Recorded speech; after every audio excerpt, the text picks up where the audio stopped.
lots of HTML stuff. So there we actually have a form, and form set up to submit to itself using the method post, and then specify the input fields. I'll be inside this. And as a reminder, we're using post because that way it'll keep the URL clean. There's no reason to see the actual variables that are being sent. Absolutely, because I mean, if they've added a really large comment to this, that could be really messy. Right. Okay. So now we need to. We could test it, couldn't we? Yeah, just see what it looks like, and yeah, make sure it'll submit to itself. So let me go ahead and save this as. Let's call it guestbook.php. Be real original. So load it up and see what it looks like. And looks like I missed field. Good thing we did some testing. Email type equals text, name equals txt, email. That's interesting. TY. No input. It's input type. That was called troubleshooting. That wasn't even an input tag. So now, name, email, and no, missing a submit button, which is really easy. Just go in and add the actual submit button. So I'm going to put this inside of a center tag, keep the submit button centered out.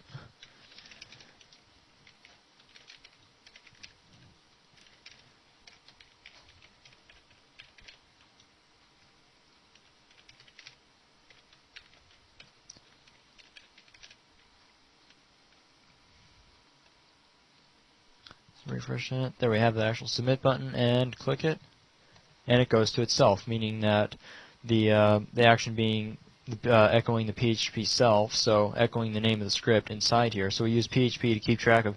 So if we ever rename this guestbook any other file, we wouldn't have to change that. It'll always submit to itself no matter what it's named. So we're being efficient. Okay, so there we have. We can put input, but nothing happens because it goes nowhere. So now I guess what we need to do is a couple of things. We could start storing data, and then start pulling the data back out, and on the same page showing the data back to whoever the viewer is at the time, kind of encouraging them to post the comment themselves. Right. So we're going to actually, first we'll store the data because we can take a look at that from the MySQL monitor real quick. So I'll open a PHP tag above all the HTML and go ahead and close it. So we'll do all our PHP stuff before we even start sending HTML to the browser.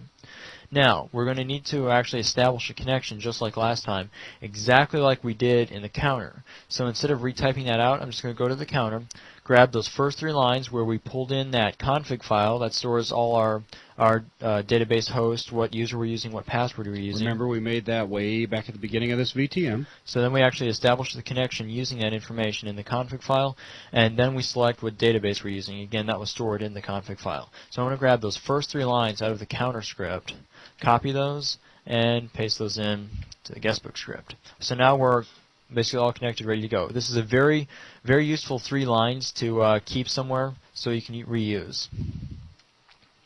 So now let's go ahead and check to see if there was input. So let's see. Let's do that. Store that $var equals. Remember we used get, and then later we used $_post to get input.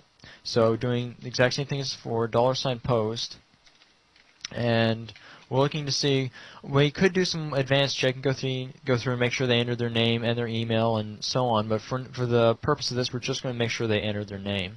So as long as that, we name this text field txt_name, as long as there's an element named txt_name, we'll say it's okay and let them let that record be written to the database. So we'll start an if and say, let me see. If I want to do it the same as before, do $len equals strlen $var, so we get the length of whatever characters they typed in for their name. So as long as len is greater than 0, then inside this if block, we'll do all our writing to the database. So as long as they wrote something in the name box. I'm going to add some comments inside that if statement, just letting, it's kind of keeping up with some. So only write to database. So it's just dropping some comments for whoever may come in later and reread your code, or even for yourself in case you forgot exactly what you was doing. Adding these comments can be very, very helpful and a big time saver. So if there is in fact characters written in that name field. We'll go ahead and get the rest of them and store them. And we've already, as a matter of fact, I'm not going to use var here because we'll need that later. We'll need to know what the name was because we're going to be writing that to the database. So I'm going to actually call that name because we'll be using that in just a second for actually storing in the database. So now we've got name, checking the length of name, and we'll go ahead and, providing that name was written, we'll go ahead and get the rest of the input from those text fields and put those into their own variables as well. And this one, remember before when I talked about the register globals thing? We wouldn't actually have to be doing this. We'd be able to just access stuff through $_name. But again, if that's not turned on whatever server you're working on, you'll have to access the variables like this. So post, see if there's a txt email element. Store that in $email. Comment. $. See if there's a txt underscore comment.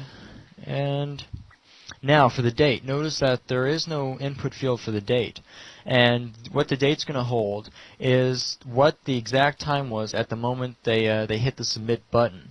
So it's not an actual input. We're going to store date is, we need to find what the time is right now. So far, the user has loaded up this HTML or this form. They've inputted data. They hit submit. And then this page called itself again because its action is set to PHP self. So then they hit submit. This code gets run, and they do in fact have a name. So the length is greater than 0. Now we've got the email, the comment, but now we need to find what the date is right now. To do that, you can use a function called time. What time will do is return, it's called a timestamp. It's basically just an integer, and it will return the date in seconds.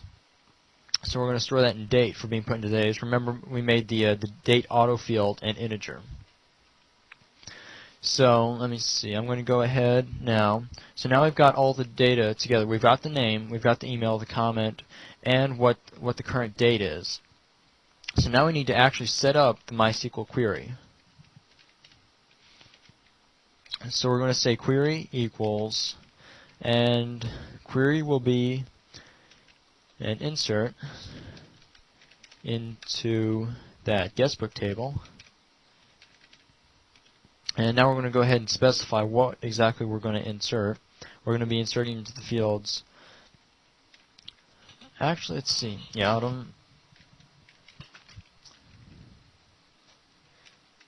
so auto ID field, name field, email field, comment, the date. I called the field date auto because that's basically being created automatically. Yeah. So let's see. So insert into those fields, and then the values we'll be putting in those fields.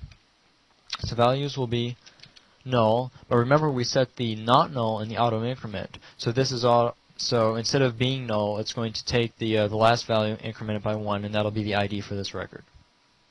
So null, and now the rest of these fields, well, except for date auto, are their varchars, or kind of similar to strings. So we actually have to put them inside of quotes. Now notice we're already inside of a double quote. So if we put another quote here to start for putting the name in, that's going to end our string right here, and we'll end up with an error because we just have some random stuff after the end of the string. So we need to use a single quote because as far as PHP is concerned, once we're inside the string, it's going to be pretty much ignore this and let this just be part of this entire string that's between the double quotes. So opening a single quote, I'm going to put $name, which was, of course, what we got when we checked and saw what was in that element of $_post. So we're going to insert the name, the whoops, love the undo button, the email, the comment, and now what even though